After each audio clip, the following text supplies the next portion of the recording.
Yo. You are now listening to the smoking section. Oh yeah. Where you'll find hot topics. And fire conversation. Keep it locked. You hear me?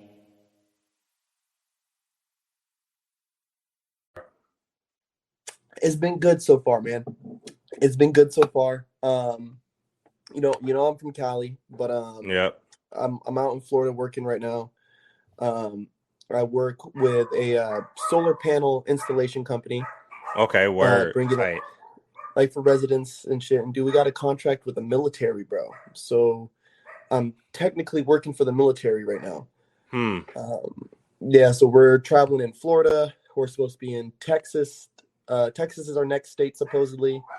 And then we have Canada, Illinois, Cali, and then like 2 more states already like on go. Dang, and you doing that right from Florida? Yeah, I'm doing that from Florida, man. Sheesh. I'm doing all this from Florida. Yeah, bro. I would have never expected myself to be able to travel and work and, you know, see the country and all that, you know. So yeah, man. That's awesome. Yeah, dude. Well, we are live officially. Again, dude, I want to say thank you, bro, again, man. And I'm humbled by your presence, and I'm thankful that you're alive. You know, I mean, you're a good spirited person, bro, and I'm happy that you're on the show, bro. So thank you. I appreciate it, man. Thanks for having me. Honestly, yeah. Thanks for having me. I'm humbled to be here. Dude, and for everybody who's going to watch this who might not know who you are, give them a little quick introduction, dude, and then we'll go from there.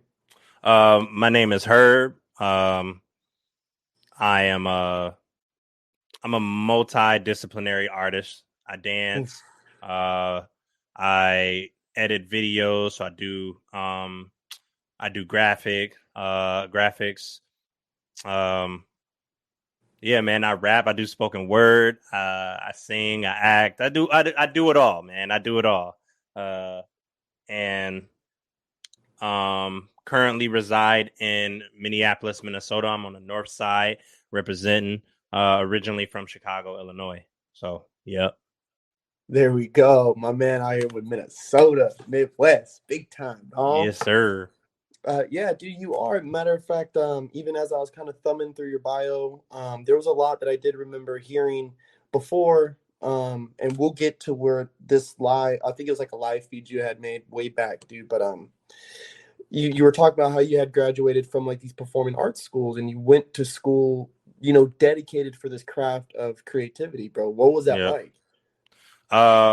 It was definitely an interesting experience for sure. First and foremost, like coming from where I come from, and then entering like an arts space that is a school. Like I ended up learning a lot, and just being around certain types of individuals. So I went to a high school called North High School before I went to this arts high school called Perpich. And before I went there, you know, I was around a lot of people that look like me, around a lot of people that talk a certain way, live their life a certain way. So going to an art school, it completely changed the world, the way that I saw the world, because most of the people in the school were queer.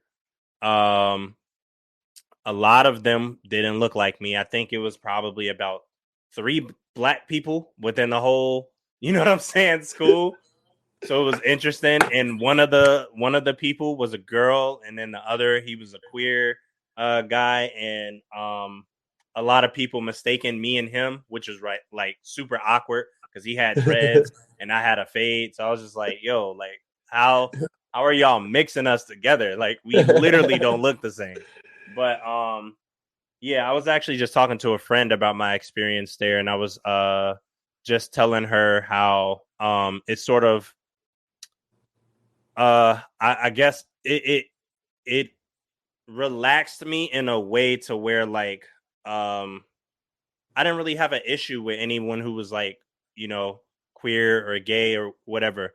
Because when I first went there's this one guy who, for every single day I showed up, he really wanted like a hug from me for some reason. I'm just like, nah, dude. Like, and I kept just throwing my hand out, like, nah, bro. Like, you already know what it is. Like, I'm not hugging no dude. Like, what? And I think it just taught me to be comfortable with myself and my sexuality and who I am, you know, and just like just being confident and knowing like, dog, you know, you straight. Like, just because this person is, you know, different doesn't mean that like if you interact with them that it makes you that. Because I used to get dogged a lot for dancing in high school, like around the jerking days when motherfuckers was wearing skinny jeans and all that. Like, we was really getting it in. And people always thought like, you know, I was gay because I had on skinny jeans and I was dancing and I was always in a studio, which is wild to me because it's like, yo, I'm dancing, but I'm dancing with this girl right here. Yep.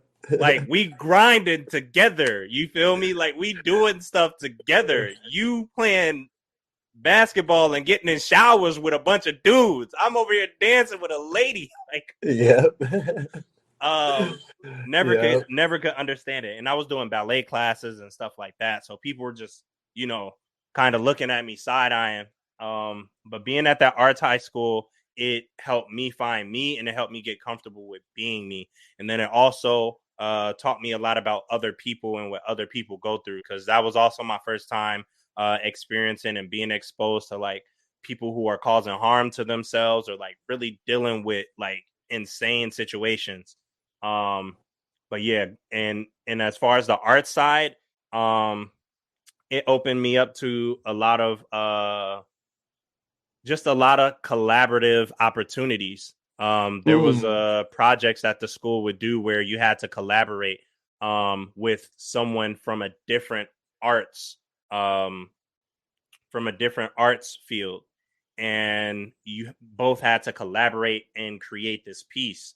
And so I was able to collaborate with someone who did videography. And it was just overall, it was just a dope experience. I only went to an arts high school for my senior year, so I was only there for 1 year. But before then, I was going to this arts center called Lundstrum, which is where I learned like theater, musical theater, singing, dancing. I was doing tap dance, ballet, jazz, all that. And that was a really dope experience. But it was also interesting because I went there when they first started building the place. Like, they had just moved. So when I auditioned in there, there were no mirrors. There was no floor. It was just like concrete floor and some walls. And I auditioned in front of the people there. And that was pretty dope within itself. And I was thankful to be able to take those classes for free. My family didn't really have to worry about the financial part in that situation. So I was just really grateful for that experience for sure. But damn, that's a huge blessing, bro. That's huge. And I was there for like 4 or 5 years. And yeah, didn't have to pay for anything. I mean, every once in a while I had to, you know, do small stuff like clean the mirrors. But I didn't have to do any of that like too often. I think that they saw the potential that I had and just allowed me to focus on my artistry and just growing as an artist, which is really dope. And it ended up paying off for both of us, because then they would have these galas where people would come, and I'm talking about like people are paying like 5 G's, 10 G's for a table to get in these galas.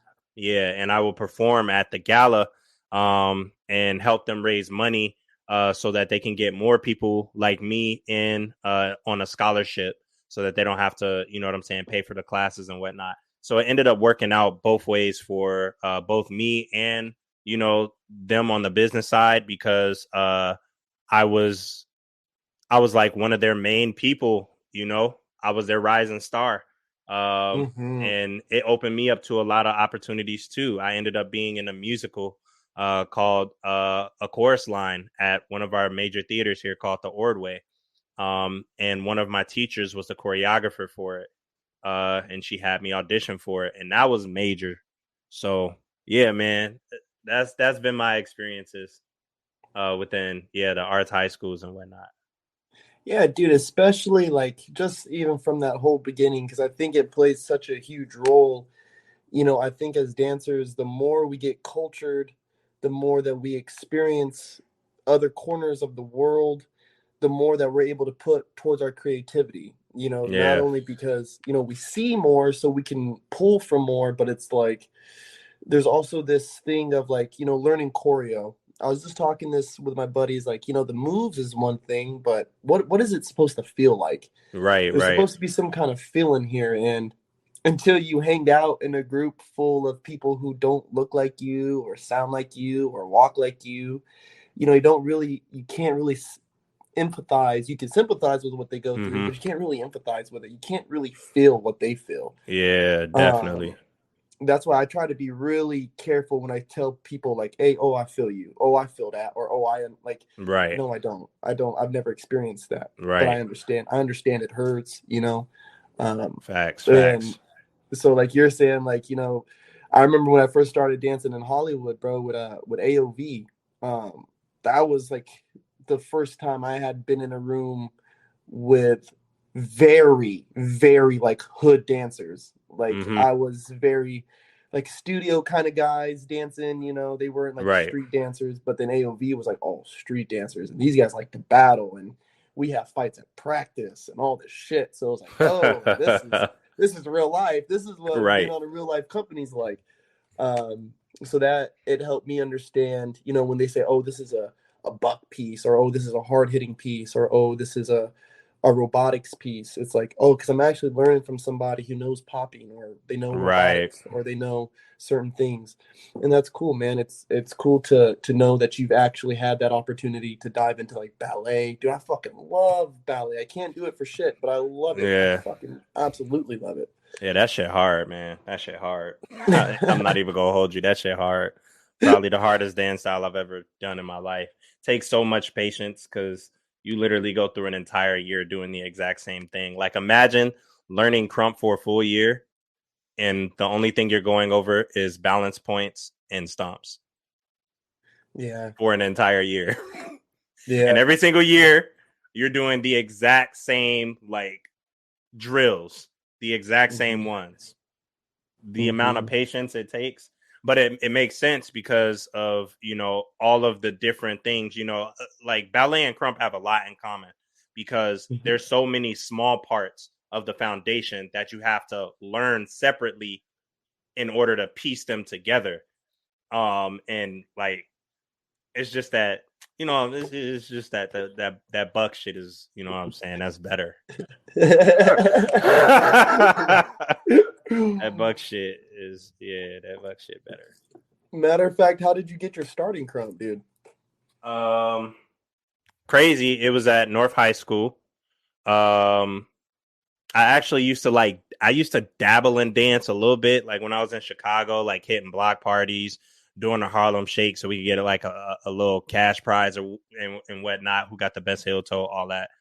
But when I moved out to Minnesota, my freshman year in high school, there was a guy here named Rob Buckner who I don't want to. He like krumped. He danced, but he also krumped. But his version of krump was like Chris Brown. So, yeah, everybody was like, you know, yeah, man, he the best dancer in the school. Woo woo woo. And so I'm like, oh, word. And he was in my first period class. So I introduced myself to him like, yo, what's up? I'm Herb. I just moved here. You know what I'm saying? Da da da da da. And he just looked at me. He was like, and I was like, yeah, I heard you dance, bro. You know what I'm saying? I could do a little bit. And I like did a little wave. And he was like, man, but I'll whoop you in the battle though. And I was like, word? And I just like walked away. And I remember being at the crib just in the hallway at our house practicing to Justin Timberlake, My Love. And I was just doing shit. I didn't even know what I was doing at the time. I was just like, all right, this motherfucker said I said, oh, he Chris said he Brown? wants some. Yeah, he said he wants some. Okay, all right, let's see. Yeah, and then he hit me one day in school after one of his dance classes because we had dance classes there. But instead of taking dance as an elective, I was actually in arts because I paint and stuff too. But he hit me and he's like, "Yo, we're in a talent show and we're short one dancer. You trying to hop in? You said you dance, right?" And I was like, "Yeah, you know what I'm saying? Yeah, I'm gonna kill it. Let's go. Let's go. Let's get it." And my homegirl, she looked at me and she was like, "Herb, you can't dance." And I was like, "All right, watch." Now, I did the talent show or whatever. People said I killed it.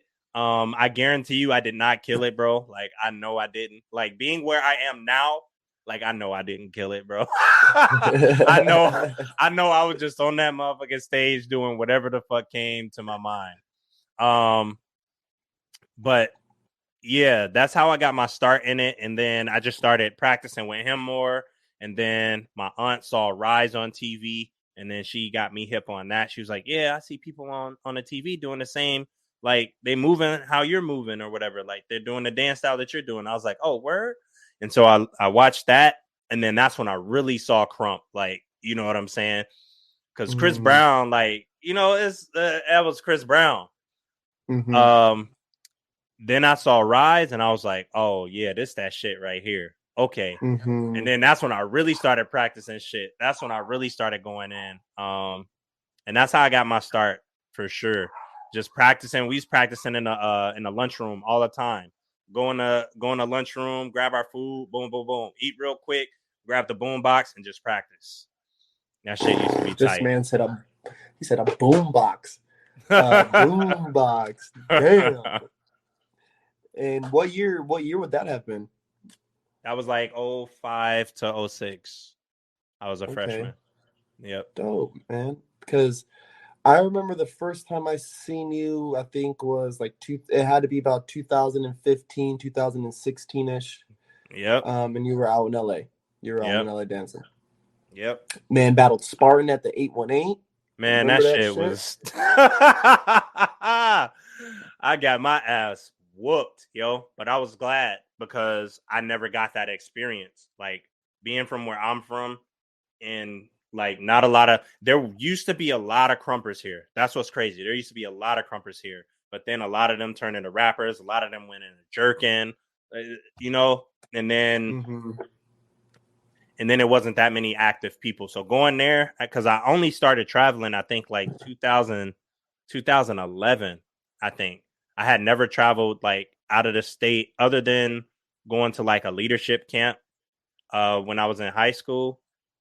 When I was in Detroit, I never went anywhere, And so, yeah, going to the 818, and that was my first time at the 818 too, I believe. Maybe. If it wasn't, that was my first time. No, as a matter of fact, that was my first time being at the 818. Yep. That was my first time because it was at the park, and then it switched to being over at that Wells Fargo area. Yeah. For the theater and whatnot. But yeah, bro, that battle was just before that battle. I was learning locking from Richie Rich. Okay. I was in a valley and I had just came from learning locking, and it was a little like, it was wild because once I left there, I was just like, man, hold on, I'm about to battle Spartan. I'm out here feeling funky right now. Like, I just got done learning locking. Let me get buck real quick. I have some old clips of me I pulled over and I just sessioned and like got myself in the, you know what I'm saying, in a buck mood. But yeah, that experience was super dope. It was a learning experience for me. A lot of people, which is crazy because this is how Krump is. Like, it bothers me sometimes that culturally we're in this way. Like, it's cool or whatever, but like, damn, like niggas just here trying to learn, and everybody want to just, you know what I'm saying? Like, break niggas down more. Like, damn, you got smacked. Dang, man, why is he doing this to himself? Why are you battling him? Like, nigga, so I can grow. And now look at me. And now look at me. All of y'all that had something to say, you're not fucking with me right now. Because I decided to fucking battle Spartan when I was nowhere near ready, And it just taught me so much to, like, how to pace myself, how to, like, how to even battle, because Spartan at that time was at his prime, bro, of battling. And I remember how the battle came about. He was already in the Krumpers page, like talking about how people are afraid to battle him. And I was like, I'll battle you. Like, nigga, I'm from Minnesota. I'm here. Shit. Yeah, I'll battle you. Like, it's whatever. Got my ass whooped, but so what, man? Like, I feel like sometimes we give people too much shit. Like, I feel like if somebody's talking shit, like if I was in that bitch talking mad shit, like Spartan, I'll whoop you. Like, Spartan, you weak. I'm tight. Da da da da. Then yeah, niggas should let that person have it. Like, bro, you just got your ass whooped. I don't know why you just did. But when somebody humbly coming into a space, trying to grow in a culture, in a community, you know, with quotations, in a community, like, I just feel like you shouldn't treat them like that. Like, you shouldn't just automatically be like, damn, you got your ass whooped. Like, nigga, first off, I know that was gonna happen. It was bound. I'm not the tightest nigga out here. So yeah, that shit was dope though. It's dope to me because I can look back at it and see where I am now and be like, none of you niggas is tight. Man, dude, real life, Spartan was, I mean, I still think he's one of the best. Definitely. But, dude, that era, whatever the fuck he was putting in his Wheaties in the morning, he was different. Hella different. And I was just starting, like, I wasn't like really even like dancing like that yet. And I remember leaning over to Dredd. I was like, yo, Dredd, who is this guy? He's like, oh yeah, he ain't from around here, blah blah blah. I was like, well, why is he buying the Spartan? He's like, well, he's trying to learn. I was like, oh. And bro, I remember I stood back and, you know, I had done years of choreo, so I knew what it looked like for somebody to kind of like they're kind of getting it. And I was like, he's not, like he's getting it. He ain't kind of getting it. He's getting it. But there's just, it made me realize of the different like octaves of Krump. Like you have people who are good, then you have people who are really good, and you have people like Spartan who are just in a different atmosphere at all times. Yep. But you were up there, dude, and I was like, dude, he's fucking tight. Like, why isn't anyone hyping this man? Like, you know what I mean? Like, what's going on? I mean, because I hype everybody. I don't give a fuck. Right. Like, you know what I mean? I'm definitely, I hate that part of, and this is something too I always like to talk about with people, like with Krump. Like, I'm glad for people like you and some of the other people I've had on, because I feel like they really do push Krump in a different way, like as far as the community part goes. You know, you keep it strict, you know, you abide by the rules, you go through the process, but the way that you communicate your expectation and communicate what you desire to see from people is different than the, oh, you suck, go fucking lab. It's like, hey, bro, like, you know, like, hey, we don't need that. You can still tell me I'm whack, but there's a different way to communicate it to me. You know, hey man, you should practice a little bit more before you take on these kind of battles. You know, you've had 3 months to prepare, bro. Why didn't you come with more than 2 moves in a fucking half-baked little puzzle that you did mid-battle, you know? Facts. Or, you know, you see the guys, they're like, oh, I was drunk. It's like, fool, you knew you had a battle at 10 p.m. Why are you drinking? What you doing? Like, let's think about this shit. Yeah, I always tell people here, like, at least the way I use the term whack, like as far as calling somebody that, I'll never call someone who is inexperienced whack. You know what I mean? I'll just be like, you got more to learn. It's as simple as that. Like, you're not trash. Something that's trash or whack to me is somebody who thinks they're good and they're being arrogant and they're saying how good they are and they're telling you how good they are and how they're going to whoop you. And then you see what they're actually capable of. And you're like, you're whack. Because it's not just their dance that's like inexperienced. Their mentality is whack. Their mentality is trash. Like, you think your head is way too big and your moves are way too small. What you do is just it's nothing. So like, as far as language goes, I definitely resonate with that, because I feel like it's because a lot of people try and, you know what I'm saying? Like, oh, I'm upfront. Like, I'm just blunt. Like, yeah, but you could bluntly say, like, you need more experience. You don't have to, you don't have to tell somebody like you whack. Now, if they be like, man, I'm whack, I'll be like, hey, man, you just got a lot more to learn. I'm not gonna be like, yeah, you are whack. You know? Like I'm gonna let them call themselves whack, but I'm not gonna tell them that they whack. Like everybody got something to learn, and so it's just like when you're actively thinking about community and building, and you know what I'm saying? Like when you're in that type of mindset, maybe it's because I'm always in that mindset. Like I let that street mentality shit go a long time ago, like, and started thinking about building. Like once you start thinking about building, your language starts to change and how you like interact with people, especially people who are new and stepping into something. So like whack is a word that I try and stay away from when somebody new to something. But if you talking all that shit though, talking all that shit, yeah, you whack. You whack. Yes. Weak as fuck. 100%, bro. And I've even told the little homies, back home, dude, they're like, oh, how'd I do? And if I've ever told them they're whack, like, that first round was whack. And they always know it's not because you don't dance good. It's because I know you could do better. Facts. I've seen you dance better.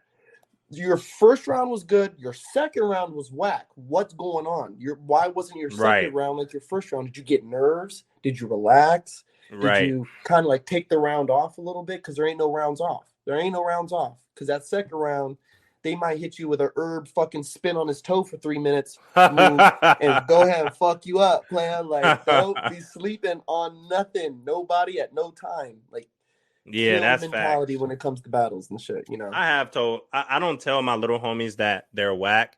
And they say this all the time and they know this. I just don't tell them if they did good. Ooh, that's a good one. I just don't say anything. They shoot me footage of a battle, or like if I'm at a battle, they're like, how did I do? And I'm like, just keep working.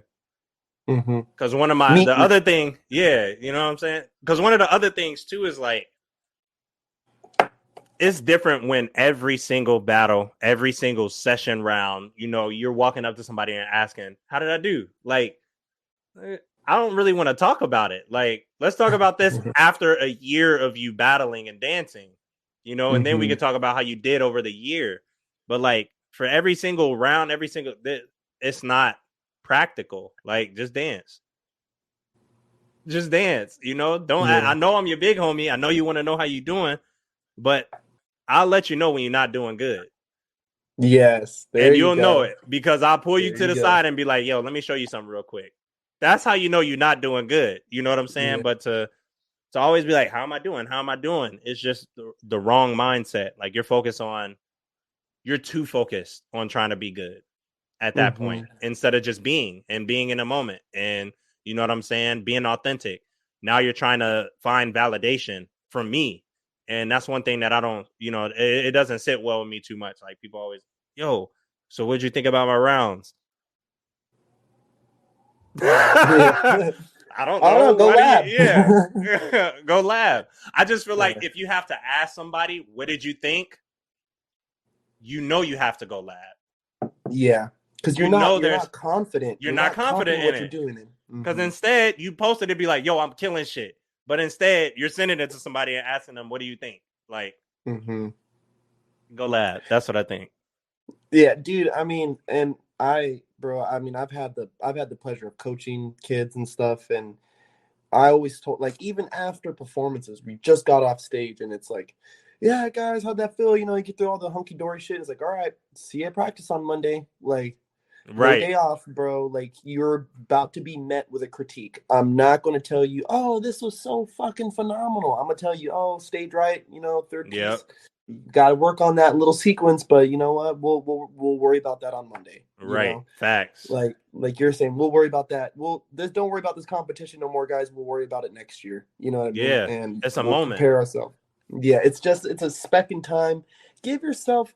I don't know. I think this is a weird thing too, man. Is like you were saying, like after every battle, people want critiques or they want to post it. They want this weird validation type of shit behind their craft. And it's like, bro, let it air out for a year. Like, don't get so caught up what happens today or even next week.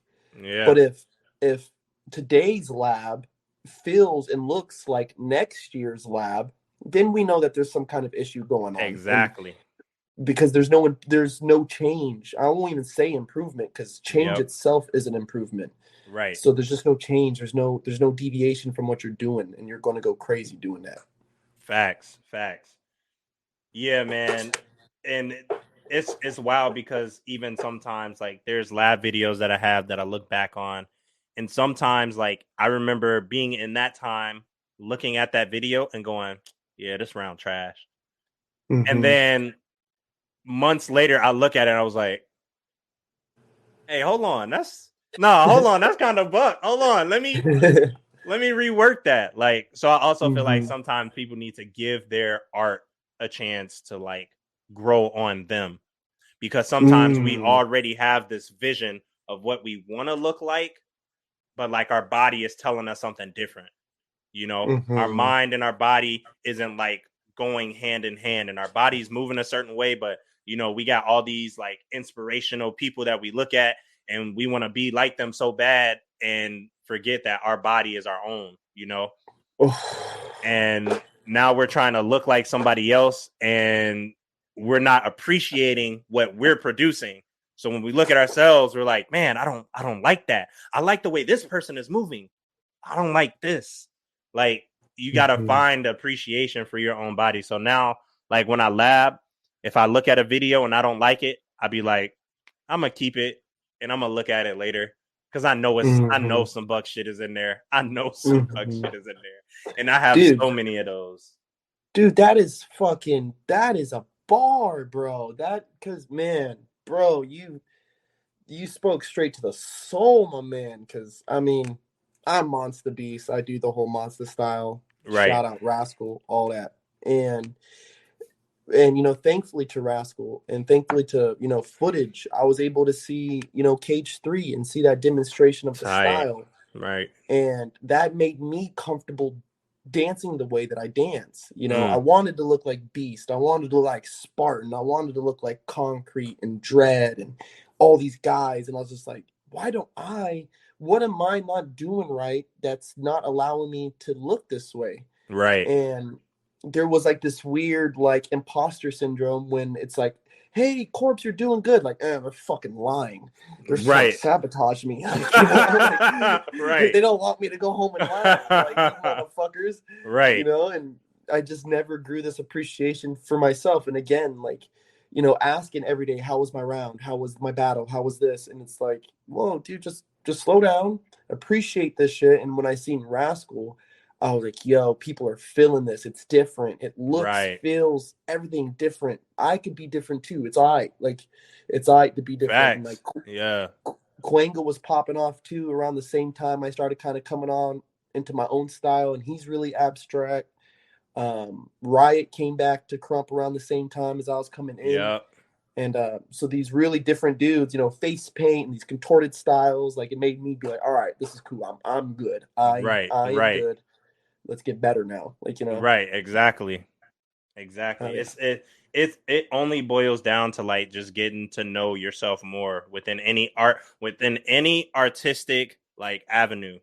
The more you know yourself and, you know, how you authentically express, is the better you're going to get at that.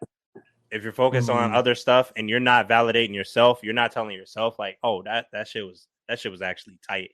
Like, if you're not finding appreciation for your own shit, you will never reach your fullest potential, like, ever, because no one else can give you that other than yourself. So, and I have Cecil, Virgo. Yes. Final Shout warning. out Cecil. Rookies. Yep. Rookies, baby. Yeah, he's a huge example of that. Like, because when he first started, like, he was all over the place, like, with his style. And what I mean is like, he'll be crumping and then he'll just, like, he'll do something that was way out of the ordinary. And, like, back then I knew that he was gonna be more on the abstract side. Like he was gonna have a different type of vibe to him. Like I knew, like, all right, you're definitely gonna be somebody who's different style wise, but we gotta get you on a mindset of actually knowing how to incorporate that, effectively. So you're not crumping and then you're doing something that is just like not in the right timing. And like back then, he used to like do stuff and then just like boom, flail. And I'd be like, bro, like you weren't on beat. Like you didn't even like you just started getting live and you're not even there yet. Like, and so to see him now, to see that nigga now, insane. The last warning. Man, bro. That man's crazy, bro.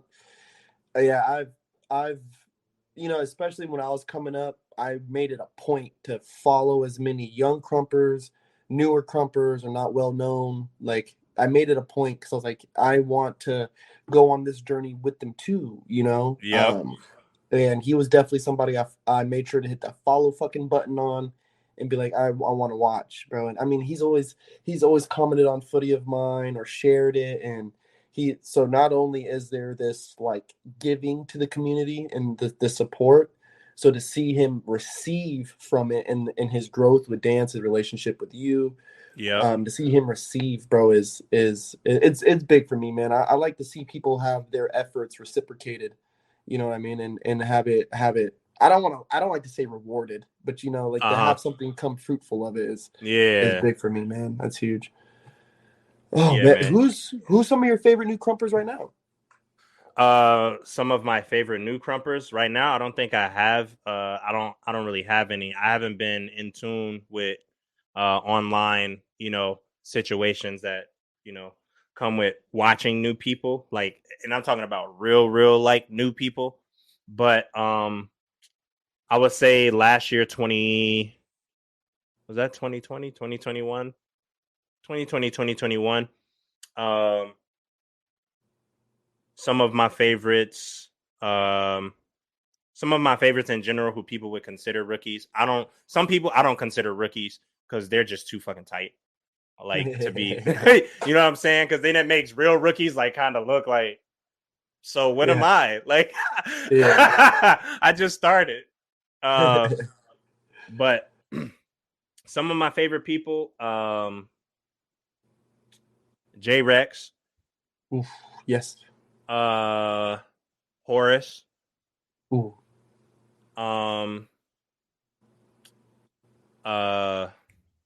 Why am I blanking on his name right now? Reflex Arc. Oh, yep. Yeah. From Mississippi. Yo, there's this little dude in Detroit who's insane. I can't remember his name right now, but he's under Renegade. I think he's Baby Renegade, but he goes off. He goes off for sure. Demon. Ooh, Demon time. Yeah. Demon is tight, man. That dude buck. Let me see who else.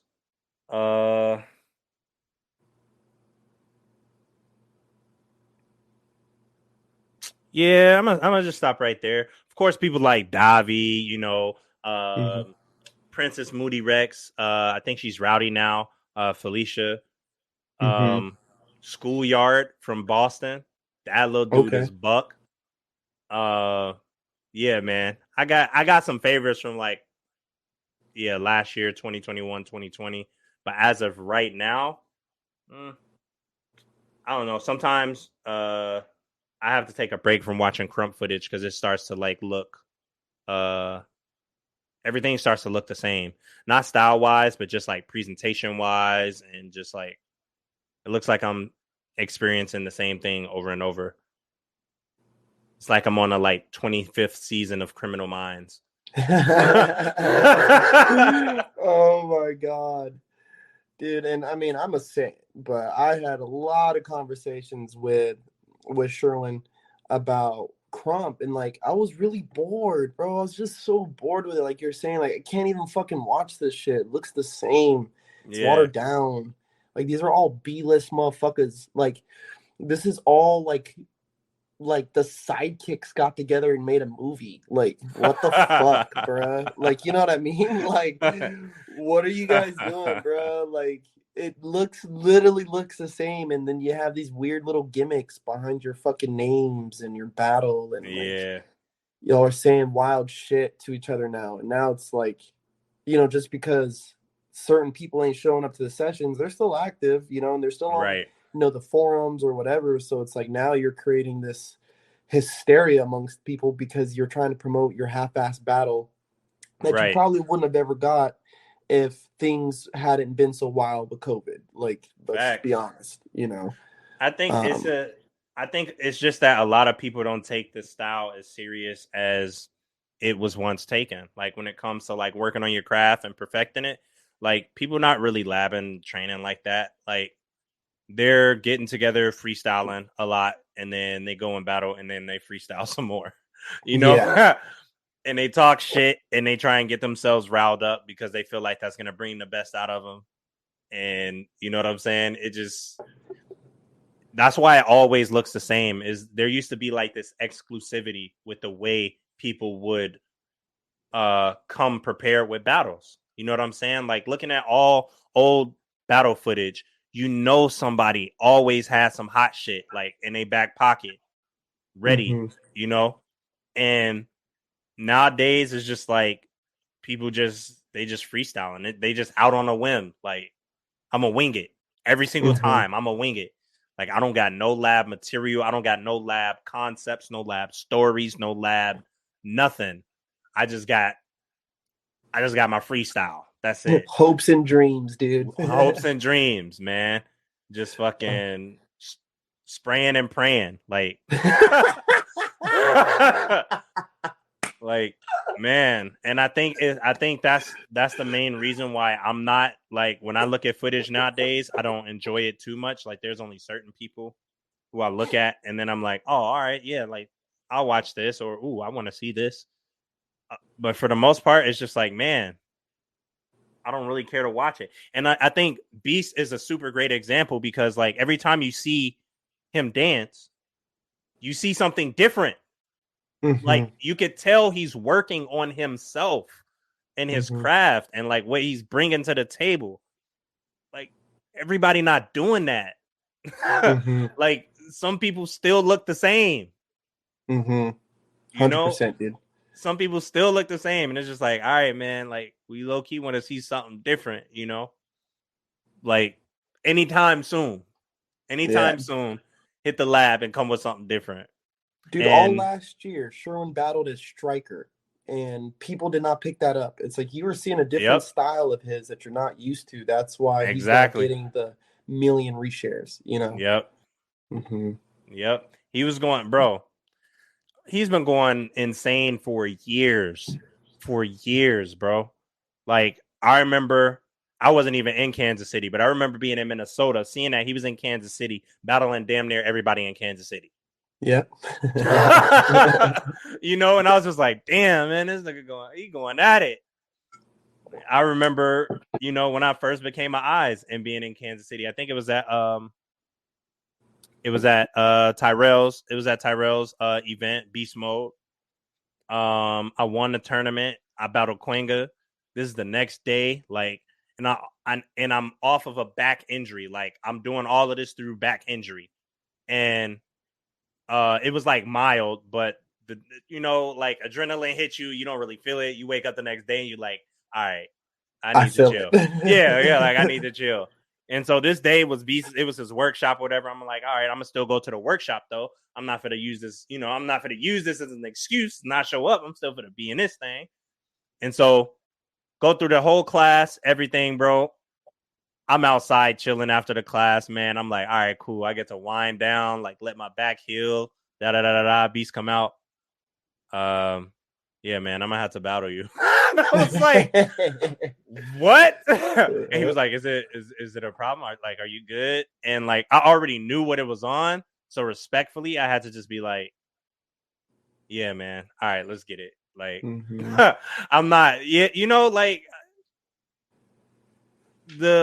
the will that this man, you just got done teaching, man. You're not trying to chill. You're not hungry. Like, you just want to battle me like right away, bro? Damn. Like, you know I'm gonna be in Cali, sometime soon, right? Like, why not just? He had to get gotta it be right this weekend. there. Like, you bro? sure this yeah, one? Like, you sure, bro? Like, I gotta drive like 6-7 hours back home, bro. You sure? No mercy. None at all, man. But yeah, I just think that, and it is too, like, this whole social media and like having the access to internet and like through our phones, through everything. Like, it's so easy to like, and then put that shit online. Like, it's easy to record and then boom, that shit is online. And I feel like a lot of people sometimes you just need to, you know what I'm saying? Just put your phone down, experience it. Don't put it online. Don't nobody need to see that. And just wait for some, wait until some shit is exclusive, and then really put that shit out there. But don't nobody want to see you out here with your socks off. You know what I'm saying? Battling somebody. I just watched a battle not too long ago, and shouts out to the bros, Relic and Ghoul. But this was the funniest battle I have ever seen in my fucking life. The funniest battle. Ghoul is literally getting off on Relic, and like they're in this like it's low key a weird spot to like dance in because there's a grill in the center of what they're doing. Like there's like a fire pit. Yeah. So they're dancing around this fire pit. Ghoul picks up the fire pit rack and like does some shit. I'm like, bro, they had to be high, bro. They had to be high because this was the most ridiculous battle I've ever seen. Whoever was live, like, you ain't shit. I would have turned that off, bro. Like, what is going on? I'm ending this live, bro.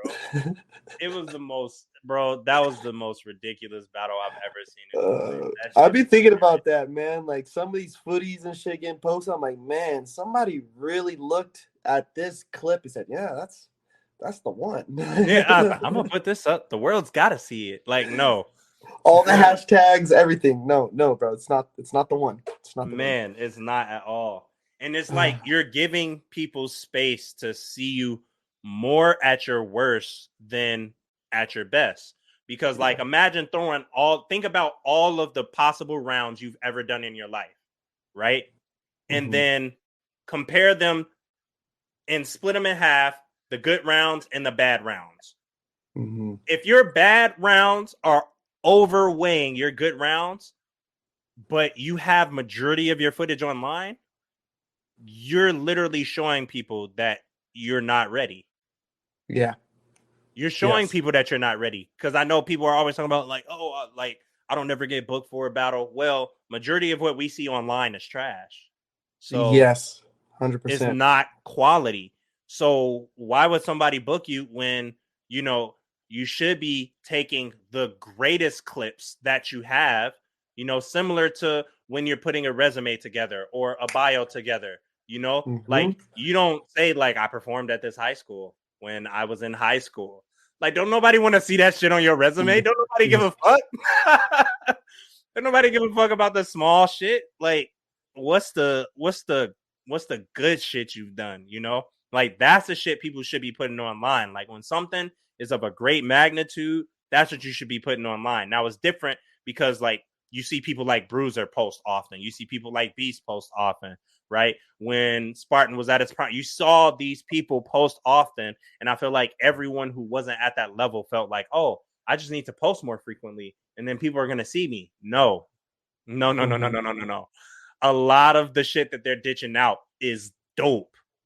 That's why it's coming out often. It's content, right?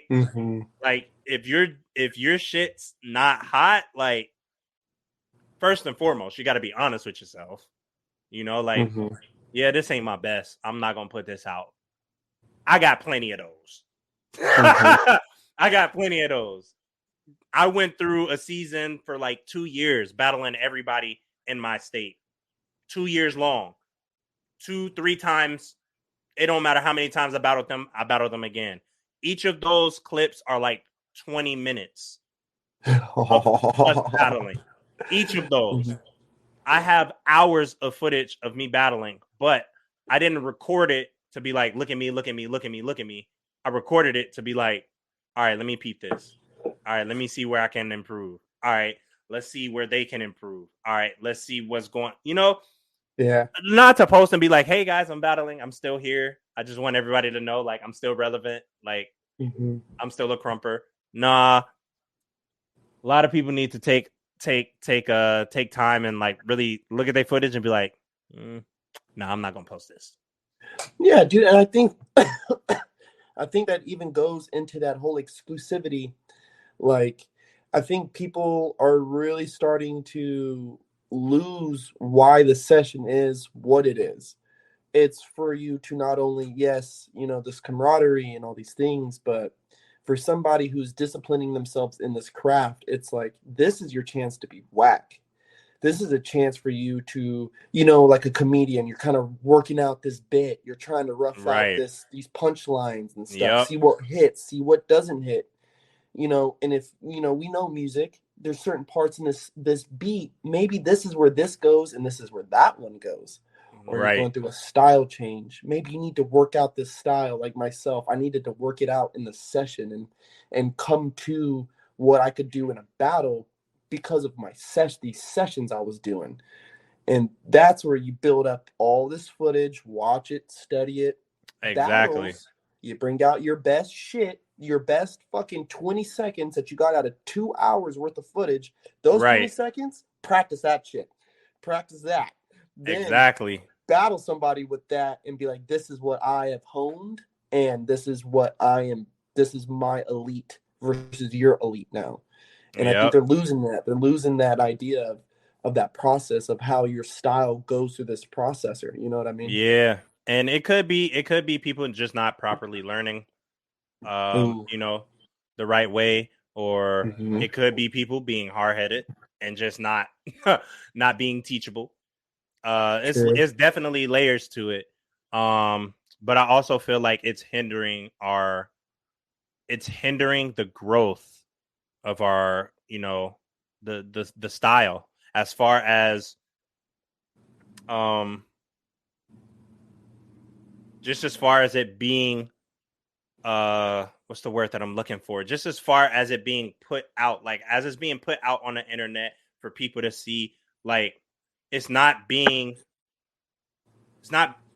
don't see the greatest shit. Like if you look at all the old battles, see the amount of views that's on those, and then you look at Krump views now, huge difference, Huge. Like there used to be like 50K, 100K on old battle footage, and now like you'd be lucky to get to like 20K.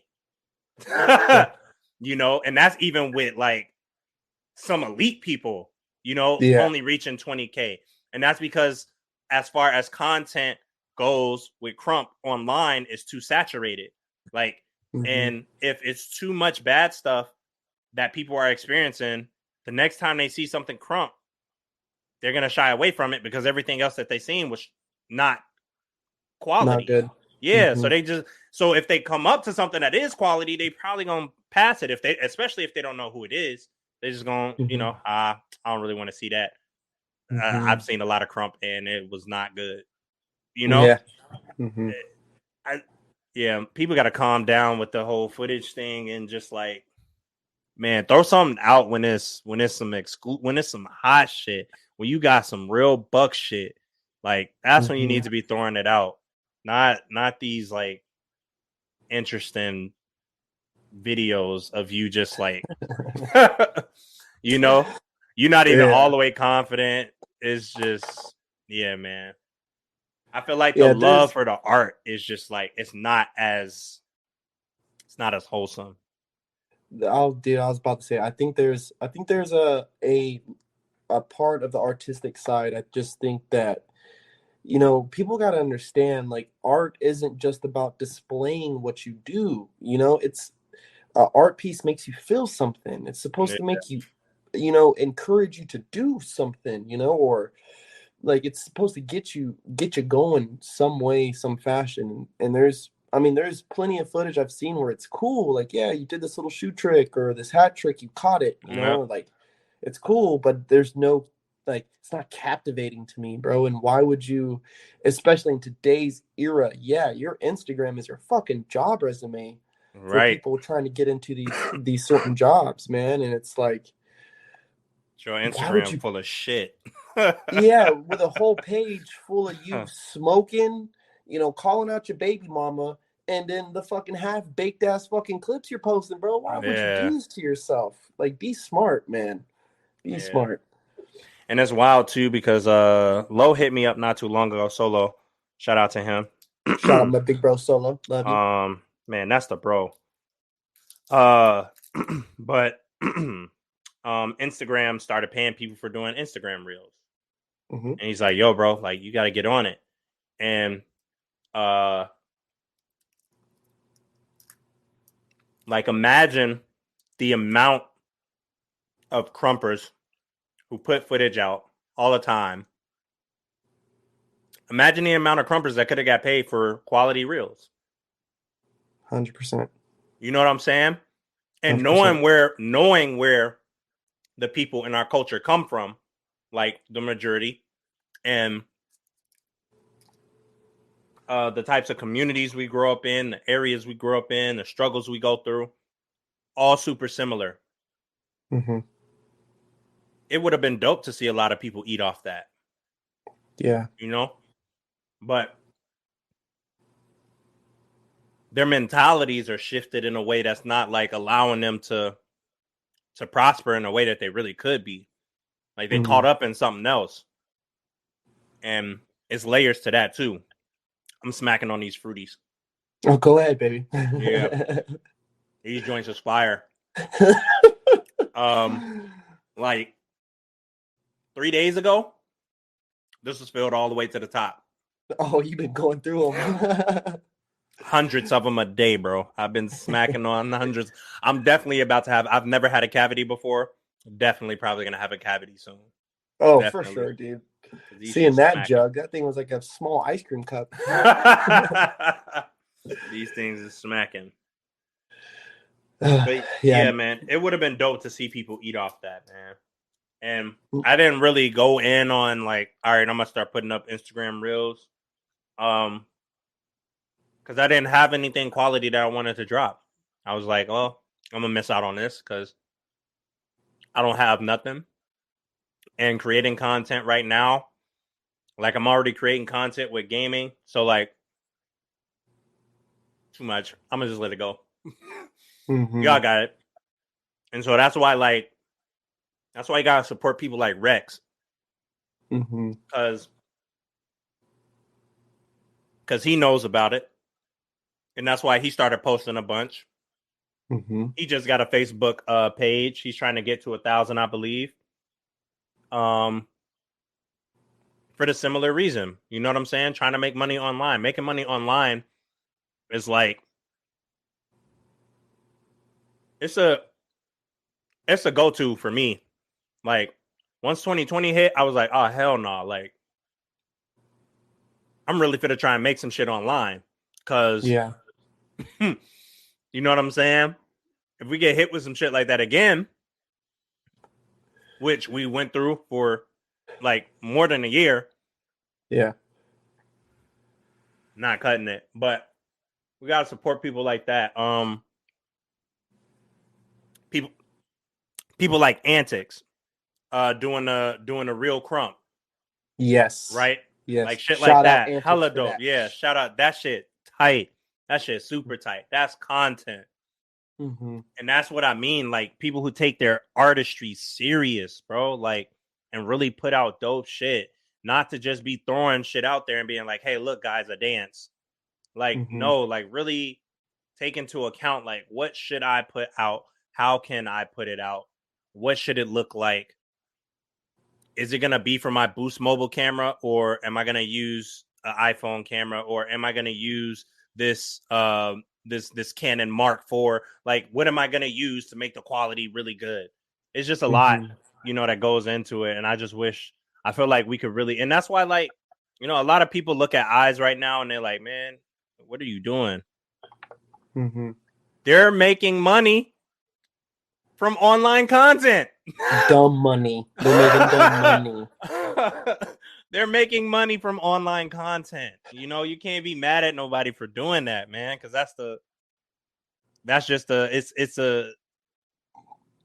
it's something that we're capable of doing now. Why not? Why would you not do that? You're already on social media posting. Mm-hmm. Why You're not already on TikTok? You're already on TikTok. You're already on Twitter. Why not just take it to the next step and make content? Like, why not? Mm-hmm. Especially as Black creators, because it's so many Black creators that could really be making money off this, but like at the same time, it's hard because of obvious reasons. And just in general, street people, some street people is, bro, like we could be making so much money online, man. Kudos to everybody who. Let me fuck with you, because I had a discussion about this, and me and my buddy got into it, and we got deep into this debate, and it was like, there's people like Tyler Perry creating, you know, Black Hollywood, which, you know, it sounds wild when you first hear that, like, whoa, why do we got to start throwing race into this? It's like, whoa, Right. wait. You know, let's not be dumb that Hollywood has been dominated by Caucasians, you know, and, you know, since the dawn of time, let's just be real. Let's fucking cut it real, right?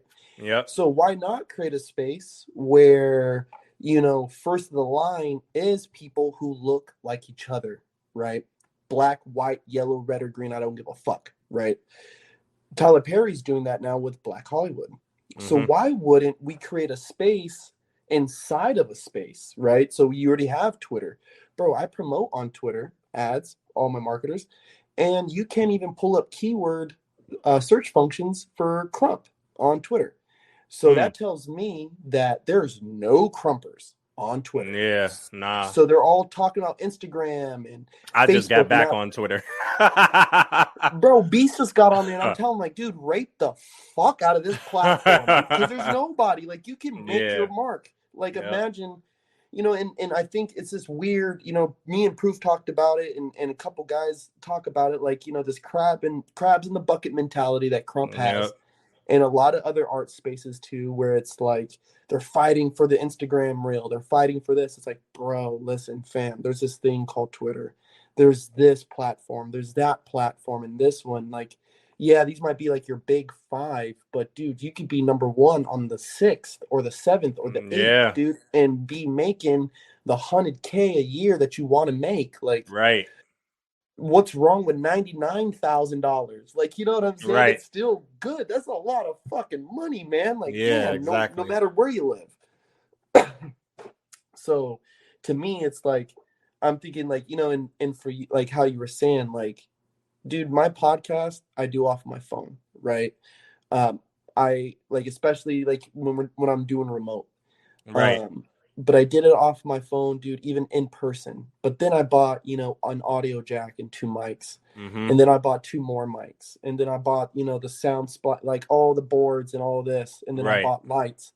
And then it's like, guys, I feel like they wait to start until they have all that together. Yeah, nah. I sympathize with that. You want to put out the best shit, but dude, it's better to start. Yeah. And keep that in your heart, though. Like, it's people who blew up with not a lot. It's people who got, like, you know, horrible shit. But the content is really good. The content is really good, but the quality is like, it's not that good, but they still blow up. And like the dude, the dude who he turns, he's like, boy, if you don't get, like, you know what I'm saying? Like, and that became a meme. That's like a staple now when you're making memes, you know? But yeah, man, like, even with my streaming shit, like, I didn't have a lot. I was streaming on a PS4, and got an Elgato card, a weak ass webcam, like, and just did the shit, a USB microphone, and just did it. You know what I'm saying? And now I have a dual, like, PC setup and, like, better quality. I got a key light now. and shit, you know, like, and I had to build up to that, but it's definitely important to just like work with what you got. You know what I'm saying? And just make sure that whatever you're ditching out is good content, you know, and people will appreciate it regardless, especially online. Shit, yeah, bro. But I definitely feel like there needs to be one, there definitely needs to be a space where, you know, everybody is throwing out content and supporting it. You know what I'm saying? And like the whole crabs in a barrel like mentality, like I received a grant, and from that grant we got to take these financial classes and whatnot. And I remember in one of the classes, the woman was talking about how artists artists and the myth of scarcity, and how everyone thinks there isn't enough room, like for everybody. There isn't enough room for everybody to make it. There isn't enough room for, you know, us to be doing the same thing at the same time and for us both to make it. Like, and just how big of a myth it is, you know what I mean? And if you go all the way back to like, you know, hip hop in the early 70s, you know, DJ Kool Herc time frame type shit, before like everybody was really out here in the commercial industry doing stuff. Like, there were so many of them that like there were so many of them that could have made hip hop even better than what it is today. And I feel like they allowed a lot of non-black people to just take ownership through finances, right? Because they were giving advances. And that financial contract was like giving them power to control shit. And just imagine if everybody would have just, you know what I'm saying? If we would have been more exclusive, you know, and built it up on our own, you know, on our own shit. And I know it was also tough too, because like, you know, everybody where they was coming from, like they already didn't have the money like that, you know, like people was making speakers out of whatever they could find at that time. But it just makes me think like, man, like, and it's also just systematically the way the world has been set up for, you know, certain people, certain races. It's just like, you know, white folks always been ahead financially, you know, like for years. And so like that created this mindset of scarcity. Like, it's not enough room for us. Only certain people can make it. And if everybody's great, everybody can make it, you know? Yeah. There's an avenue for everybody. And there's a way to make money for everybody. There's tons of dollars on this earth to be, you know what I'm saying, distributed. And it's like on a bigger scale, it's going like this. Like if I buy something at the store, right, and it goes into that cash register, that dollar is going somewhere else. It might not wrap all the way around and get back to me, but that's not, the dollar doesn't disappear out of this world. That dollar is still somewhere in this world. Yep. You know? So everybody can make it. Everybody could, you know what I'm saying? Everybody could eat. Dude, Everybody they're printing can eat. money in this bitch. They're printing the fucking money. Exactly. And I'm trying to get on my what's that show called? Hostage. Or no, not Hostage. Fuck. All the people in the red suits and shit on Netflix. They're robbing. Squid Games? No, not that one. Damn, they got red suits on too. Fuck. Nah, it's this dude named the Professor on the show, and they're like robbing these like super big banks in Spain. Oh, okay. And they literally walk into a bank, and they're not robbing it for the money that they have. They're robbing them for the printers that they have, and they're printing their own money. Ooh. That shit is super tight. It's super tight. Now, bro, even thinking about it, because I listened to a KRS-One lecture, bro, and he talked about Which Cool one? Herc. He was talking about like Cool Herc, Was he like Afrika at Bambaataa and a all them. was it like an older one? Was he at like a podium or something? Yeah, he I've was seen a standing lot of at a podium. yeah, I know which one you're talking about. I know which one Yeah, you're talking bro. about. Yep. Bro, I've watched that a few times, man, and me being Native American, right? Mm-hmm. This is going to sound crazy when I say this, but I need to preface it with this. Is I am used to tribal nature, right? Certain groups of people working with certain groups of people, and that being perfectly fucking fine. Right.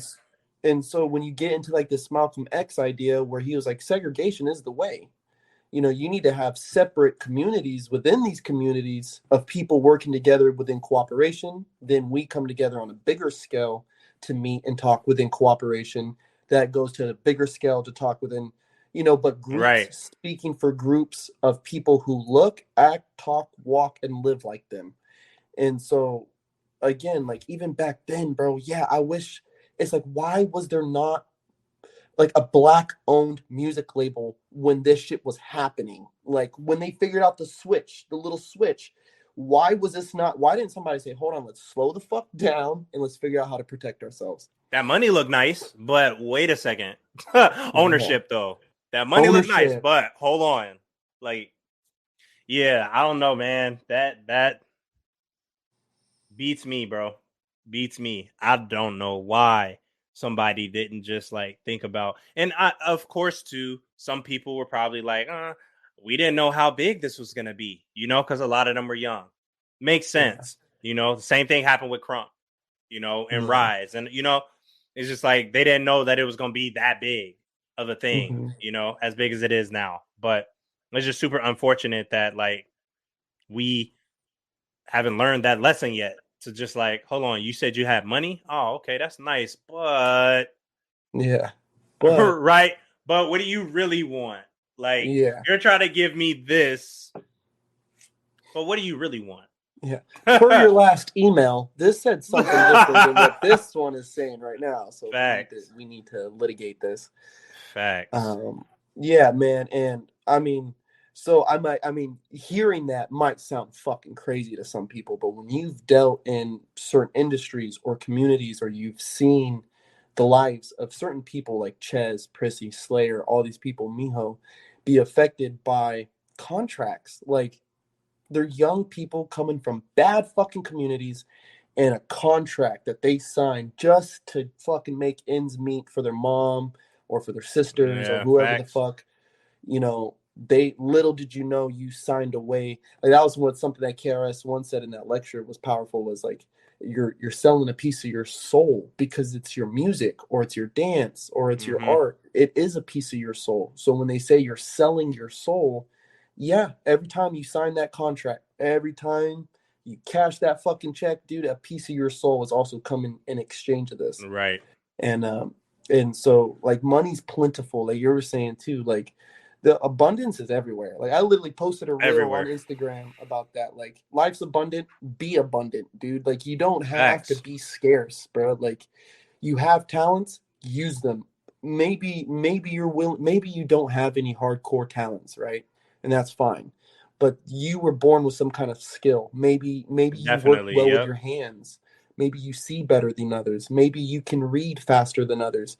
Figure out a way to fucking monetize that, bro. There's people who need reading lessons. There's people who need help, building a door frame or clearing the fucking pipes in the shitter. Like, you know what I mean? Right. Use your talents. Right, man. It's and super. Dude, speaking of that, bro, fucking you're starting to fucking have you're starting to have one of your own talents now come to a bigger fruition, which with your gaming, bro. Yeah. And I hadn't been doing it for the longest. I actually stopped gaming. Xbox 360. Oh, like okay. when it came out, I had never, first and foremost, I've never bought an actual system until I got this PS4 Pro.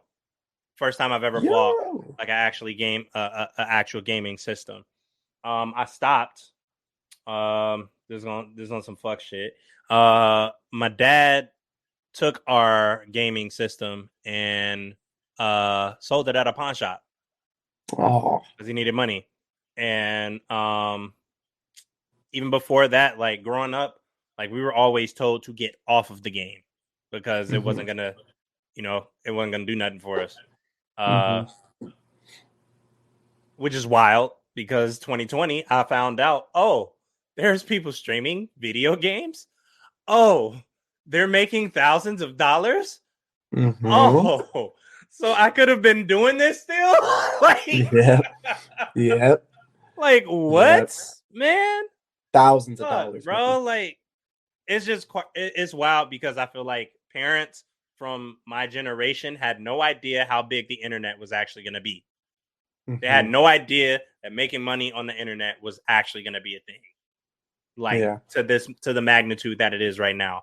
But yeah, man, I decided to, like, at first it was just, I had my niece over staying with us for a while, and it was just me and Jamie. We don't got much for like a teenager to do here, so I was like, I'm gonna get a game system because I'm gonna be going out of town. I'm gonna get a game system so she could play. Sisu had brought over his system one day, and he pulled out Warzone and he started playing. And I was always a fan of first-person shooters, always. And Call of Duty, when I had the Xbox 360, Call of Duty was one of the main titles that I played. I was just like, I was in love with Call of Duty. And so he brought Warzone, and I saw stuff online about it, and I was like, oh, that looks kind of cool. Like, it's online, like you're online with people, so I was like, man, that's dope, because like I come from like 007, you know what I'm saying, on a Nintendo 64 type shit. And so he brought his game over, and I played like one game, and I was like, yeah, bro, I gotta get this, like I got to. And so I just started playing, and then I think I have a friend named Ty who also streams on Twitch. And we just started talking, and he was talking about how he was going to stream. And then I was like, and then they asked me like, Herb, you think you would ever stream? And I was like, man, I don't know. And then shit, bro, I said, fuck it, and started streaming.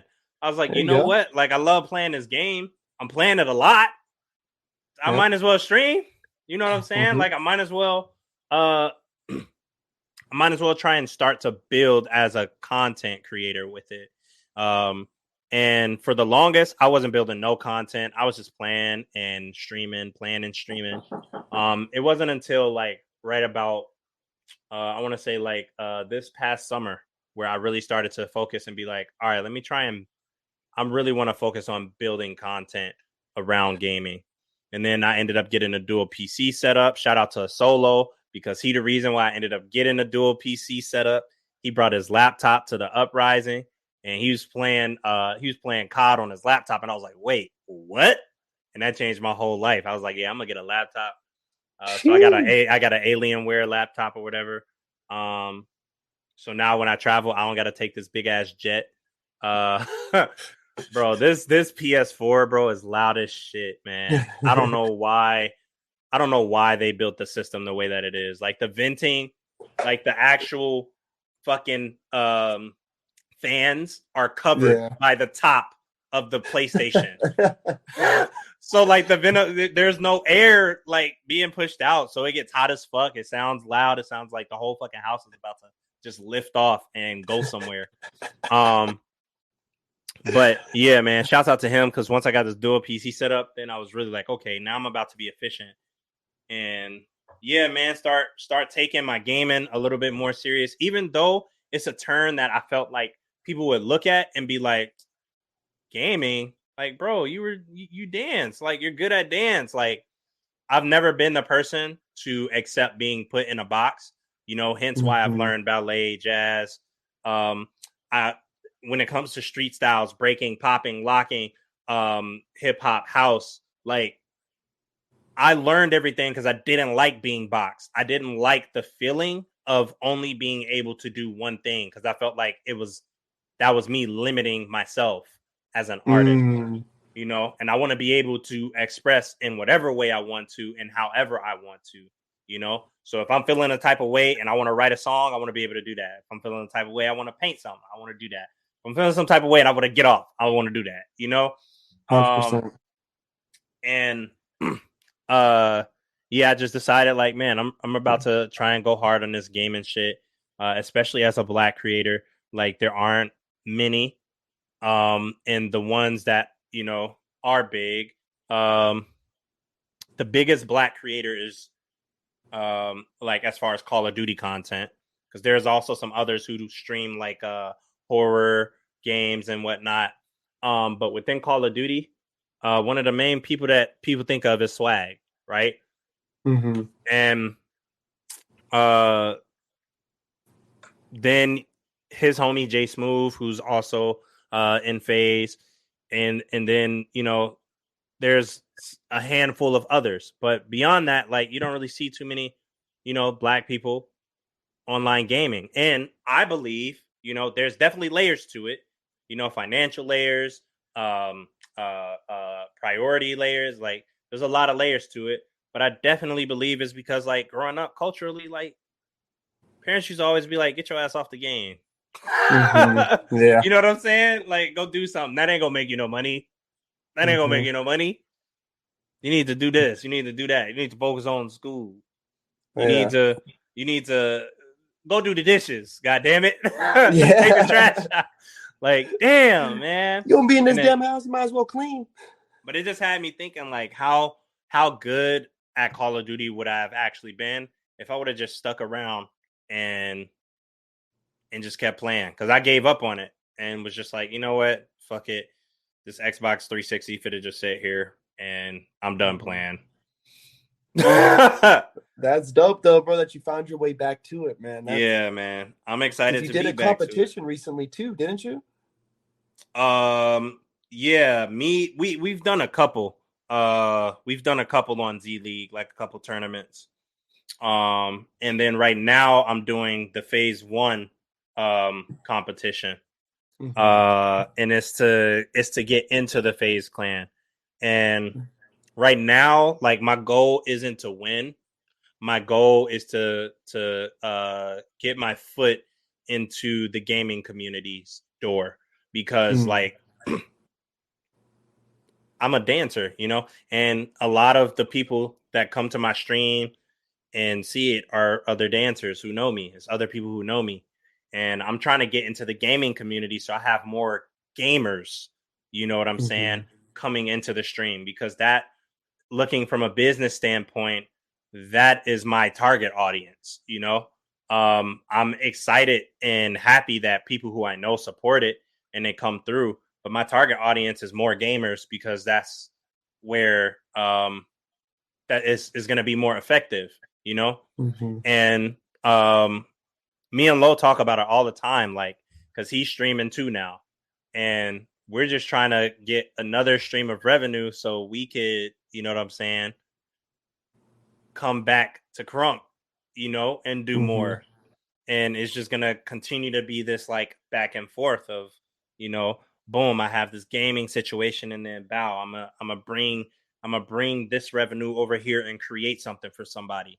I'm all about like creating opportunities for people, because when it came to me going to art centers and stuff, like I was given certain opportunities, and that's on the like more technical side of like ballet and whatnot. But when it came to street styles, like nobody really opened the door and said, hey, yo, like, I got you. I was learning things as I went. And I think culturally, that's how a lot of people grow within the street styles. Like a lot of people, start off on their own, or like, with friends, and them and their friends, they're collectively doing it all on their own. They're growing together, trying to figure out the way, in the street culture. And you end up learning so much, and then you get burned out. And now you're not passing that information down because you're burned out. You done left. You're not even doing this shit no more. And now there's a new generation of people who found love for what you used to do, and they have nobody guiding them, and now they got to relearn. And then, it's a cycle that like I've seen, and it's happened a lot. So, me and Lo, we're always on the fence of, like, you know what I'm saying, improving the culture and expanding and opportunities for people and changing, you know, the mindset. Like, everybody who crump you don't always have to battle, you know, in order to be crumping. It doesn't have to be a battle. You could be doing a lot. I'm doing a Buckster Midwest, and it's gonna be battles for sure, because, you know, the Buckster was built on that. But 3 of the days before the actual Buckster event, I'm putting on a production. Wow. And it's gonna be well, the people that I hit up about it, some of them have already confirmed and, you know, signed contracts and whatnot. But Quenga, Davi, Lionheart, Medusa, Rowdy Moody Rex, Felicia, Lady Dead End. Okay. And we're gonna put together like a 50-minute piece to just perform for 3 days, you know, and have people come out to see, because, you know, there's an 7-star from Montreal, like, me and him, we've been doing this work for a while. He's been doing a little longer than I have been, as far as like putting crump in a theatrical space. But like, you know, there's more for crumpers to do. We don't always got to be battling, and we got to elevate the style in some way. And other people are finding those ways. Like, if you live out in the California area, like, of course, it's easier to get into that more mainstream, you know what I mean, industry. But I'm in Minnesota, and we don't have a mainstream industry here, you know. So I gotta sort of, instead of going to auditions, like, most times I'm the person holding the auditions type shit, you know? So, yeah, man, just trying to expand crump. And right now, like, with gaming, and of course, I'm just trying to elevate in general, and just have different routes that money is coming through, different streams of revenue. But like, the gaming is something that I enjoy, and I'm always down for doing something that I enjoy, because I've never had a 9-to-5 job ever. You know what I'm saying? Kudos to the people, you know, that have had that. Like, my girl, she was working, and she still is, but now she just a week ago went down to part-time, because she was just like, you know what, I need to do something else. But it's been, Jay, are you down here? Damn, she's not down. It's been like probably 18, 15 years that she's been working at a nursing home. And she started off as a nurse, and then she ended up, I want to say maybe like 7 years ago. No, like 8 years. She stopped being a nurse, and then she became like a staffer. And it's just consistently every single day, like, get up at 7, gotta be there at like 8 a.m., you know, leaving at like 4, sometimes 5 if shit is like busy. And kudos to people who, you know, are really putting in the work to do that, because that takes a lot. Like, that takes a lot out of a person. And yeah, I just never got into that. One, because I'm black. And I have been to some places. I'm not gonna hold you. Like, I've been into a Foot Locker, like, hey, you know, where's the manager? I would like, you know, application and apply. But, like, you know what I'm saying? Like, shit wasn't going right. And I was just one of them people that was just like, you know, that's a sign. I'm done. I'm done. I'm really focused on, you know, dance. And, you know, thankfully, you know, through the hard work and the work ethic and everything, like, for the past decade, ever since I was out of high school, I've been surviving off of my dance financially, you know, off of my arts. And that's been super dope. And so now I'm trying to take the gaming thing to that level, so that, you know, while I'm enjoying gaming, because I do it anyways, and if I'm gonna do it, it'll be nice to get paid for it, you know. Might as well. Mine as well. Dude, what's your gamer tag so everybody can follow you, man, who will ever watch this? Just Herb on Facebook. It's Just Herb on Instagram, TikTok, and Twitter. My man. Dude, listen, bro. I barely talking to people is what I like to do. I get high, bro. Obviously, if you can see it here. I get high, Right. drink a little bit. I love talking to people. And I remember I did a podcast with Sherwin, and I was kind of like just testing the waters with this whole thing. And he said, man, he's like, I think this is your purpose. And I had never had anyone say anything to me about anything I've ever done. Right. Right. On that level. On that Like, level, yo, I like think this is your purpose. Purpose. Like, whoa. Like, they help That me make what you you're think. saying, bro. Like, like, calm down, man. You got me tripping. Fucking.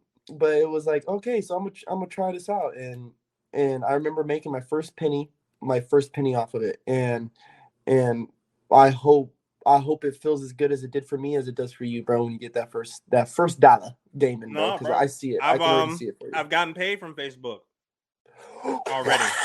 How'd that feel? Bro. It felt real good. I showed my girl and all. I was like, "Hey, yo, check this out." I just showed her the bank statement. Like, "Yo, look at this." Hey, look at it right here. Look at it right here. Official, baby. We official out here. I want to show my dad. That's what I want to show. Like, you motherfucker. Oh man, dude, my pops, man, God bless his soul, bro. But oh boy, he goes, well, I guess I was wrong, son. I was like, wrong about what? And then, dude, he flipped the channel, and then they were talking about a fucking what is it, Viking Gaming or something? They had done a tournament, and like the cash prize was like $1 million. Oh fuck, bro. I was like, dude, no. I was like, you are fucking kidding me. Like, all the hours I spent playing Madden, and all the hours like 2 a.m. I got a blanket over the TV so they can't see the light under the fucking thing. Like, right. Like trying to play my video game low key. Like, what the fuck, man? Like, it was so stupid. But I didn't even know esports was a thing. Like, gaming is a sport. Yeah, esports. It became a thing. And there are tournaments that are like giving away $100K cash prize pool. Mm-hmm. And you can place anywhere from 1st to 10th and still get paid. And get paid. Yep. What? Yeah. That's a lot of cash they're giving away, dude. So they're racking a lot of dough. Like, bro, imagine being a teenager, bro. Like, when you actually had, like, I'm talking about the hardcore love for gaming. And, like, you was really... and you enter a competition, make $5K. Yeah. Just 5K, dude. That's a lot. Yeah. Imagine what? Mm-hmm. From gaming? Gaming? Oh my God, bro. It be having, man. Sometimes I'll be like, I get a little bitter thinking about it. Like, damn, man. Like, yeah. Because really I don't game anymore at all. So yeah, man. It's once I found out there was little kids out here making thousands of dollars from gaming, I was like, what the fuck? The fuck, man? Ridiculous. Man, I'm telling you, I might be just inspired to get a system myself, especially since I'm gonna be on the road for the next year, man. I might as well spend some time doing something to help make some money. Hey, man, something. Mm-hmm. Imagine streaming playing a Game Boy. For real, like a Game Boy Advance. Bro. Oh my God. That would be so dope. Bruh, we were just talking about that. Like, we were talking about like the new Pokemon game on the Switch. I was like, man, I haven't played video games so long. They're like, how long has it been? I was like, bro, I remember when a Game Boy Color was like, yo, you got a Game Boy Color in this bitch. Hell yeah. And then the Advance came out, and that was around the same time the GameCube came out, and it was like, that to me was, I was gaming playing this shit. Like, now y'all got VR and online. Like, this dude, like, he in a whole other country and shit. Like, this is wild as fuck. Like, man, I mean, I knew I've been known it was around, but now to see like you, and I have another buddy who's been on the show who games too, and shout out Save One Gaming, my man, fucking tight. You know, he quit a whole job just so he could focus. Do that full time. Yeah, and he was doing it full time, man. Yeah, and, that's what's up. And that, yeah, bro, that makes me happy, bro. And before we go ahead and close out, man, I want to wish you the fucking absolute best with all, not only all your other creative endeavors, dude, but this new one that you found, you know, because it's like a newborn baby. You know what I'm Nah, saying? facts. So Yeah, facts. love that shit. You know what I'm saying? And I wish you the best on it, bro. Is there anything you would I want to sign appreciate off it. with? Let the people know. Well, first off, bro, Godspeed to you and your journey. You know what I'm saying? In Thank you. this whole podcast joint. And you know, even the work that you're doing right now, first and foremost, man, like safe travels all around, you know, Thank you. because you're doing a lot of traveling, and yeah, man, some shit could come with that. Mm-hmm. A lot of difficult shit, especially in this time right now with, you know, Mm-hmm. COVID and everything. And you know, kudos to you and everything that you're doing, man. For Crump, for yourself, for your family, all that, man. Keep up the great work. And then, you know, for anybody that's watching, you know, if you're passionate about something, one thing that I always say, you know, on my stream, and one thing that I'm, you know, dedicated to is self-love, you know, Mm-hmm. and you know, just being yourself. Like, if you feel like you want to do something, do it. Don't look for any validation from nobody. Like, I didn't ask anybody, like, yo, should I stream? I didn't ask anybody. Somebody asked me, yo, are you going to stream? But, you know, I didn't respond with, should I? I was like, I didn't really think about it. Maybe, you know, like, Yeah. and if you find something and it resonates with you, and your heart and your soul is telling you, like, yeah, go for it. Like, don't be afraid to go for it. Fear holds us back so much from being successful at so many different things. And Mm-hmm. when somebody tells you you're tight or you're dope, you know what I'm saying? Believe it. Yeah. You know, we like 100%. to, you know, we like to believe that people are just lying. And sometimes, a lot of times, man, people are not lying at all. Like, and even if they are, take that shit. Mm-hmm. Build your confidence, you know? But from my experience, you know, like when people told me, like, yeah, man, you got something, like, I didn't, you probably lying. Like, nah, I'm finna take that. I appreciate that. I'm about to do something, you know? Like, Mm-hmm. believe the people around you when they tell you you good at something. Because you never know what'll come of it. And then you got to believe in yourself, obviously, as well. Like, it's nice to hear it from people, but definitely believe in yourself, man. Self-love is important. Self-validation is important. Mm. And we don't pay attention to that too much, man. So Self-love, people. Y'all hear that? Self-love and self-validation. It's all you need. My man Herb, thank you, bro. yeah, Thank for you so sure. much. Thanks for Everybody's having been me, walking bro. the smoking section with us. Until next time. Peace.